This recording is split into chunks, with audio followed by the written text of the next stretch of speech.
Good morning বন্ধুরা, সবাই কেমন আছো? আশা করি সবাই ভালো আছো আর আমি অনেক ভালো আছি।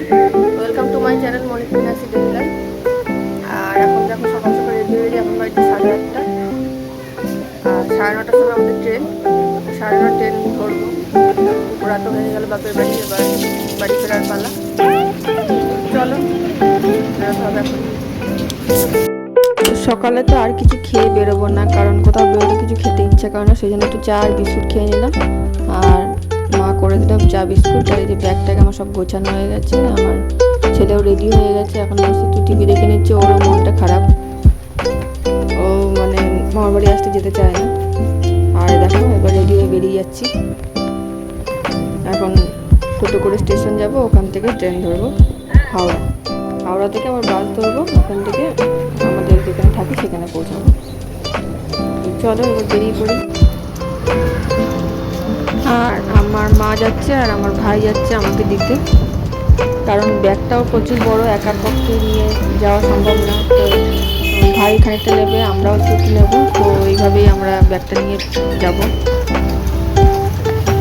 তো প্রায় স্টেশনের কাছাকাছি এসে গেছি। আর বর্তমানে এই রাস্তাটা না প্রচুর ভিড় হয় এই সময়টা, কারণ এখানে একটা স্কুল আছে আর এখানে প্রচুর ডাক্তারখানা, হসপিটাল, নার্সিংহোম এগুলো রয়েছে। সেই জন্য এই 10টা-11টার দিকে প্রচণ্ড ভিড় হয় রাস্তায়, চলাফেরা খুব মুশকিল। আর দেখো আমরা স্টেশন পৌঁছে গেছি আর আমরা এক্সপ্রেসের টিকিট কাটা হয়ে গেছে। হ্যালো বন্ধুরা, এখন আমি স্টেশনে আছি। ওই দেখো ওখান থেকে ট্রেন যাচ্ছে। আমরা এখন বাড়ি যাচ্ছি আর দিদিকেও নিয়ে যাচ্ছি। মজা লাগলো। একটা বন্ধু ছিল আমার, দেখালাম যে একদিন, তাই না? আর বন্ধুটা ছেড়ে চলে। আর দেখো ট্রেনে উঠে পড়েছি, কিন্তু ট্রেনে উঠতে গিয়ে একটা খুবই খারাপ জিনিস হয়ে গেল আমার সাথে। আমি যে জুতোটা পরে আসছিলাম, বাড়ি যাচ্ছিলাম, সেই জুতোটা আমার ট্রেন থেকে নিচে পড়ে গেল উঠতে গিয়ে। ওখানে গিয়ে ওঠার সময় সিঁড়িতে একটুখানি হোঁচট খেয়ে একটা জুতো একদম ট্রেনের তলায় নিচে পড়ে গেল, যেখান থেকে আর তোলা সম্ভবই না। তো যাই হোক, খুব কপাল ভালো যে আমার কাছে অন্য জুতো ছিল, নাহলে আবার কোথা থেকে জুতো কিনতে হতো, খুবই মানে খারাপ অবস্থা হতো। তো জুতোটা ছিল বলে এখন সেই জুতো পরে বাড়ি যাচ্ছি। কিন্তু যে জুতোটা পরে গেছে সেটা আমার খুবই প্রিয় জুতো ছিল, সেই জন্য মনটা খারাপ হয়ে গেল জুতোটা পরে গেল বলে। আর কি করা যাবে।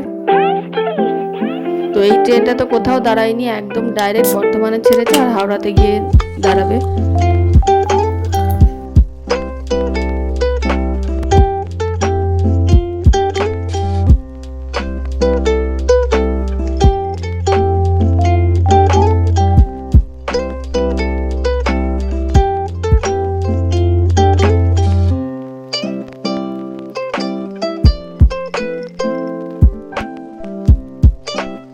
আমরা ট্রেন থেকে নেমে পড়েছি আর স্টেশনের বাইরেও চলে এসেছি। এই দেখো হাওড়া ব্রিজ। তো এখান থেকেই বাস ধরবো। এইখানে বাস ডাইরেক্ট বারাসাত পৌঁছে দেবে, ওখান থেকে আবার বাস হোক বা অটো বা টোটো হোক, যাই হোক কিছু একটা নিতে হবে, ওখান থেকে অটো করে আবার বাড়ি পৌঁছাবো। তো উঠে পড়েছি বাসে। চলো, এই দেখো গঙ্গা, মা গঙ্গার ওপর দিয়ে যাচ্ছি।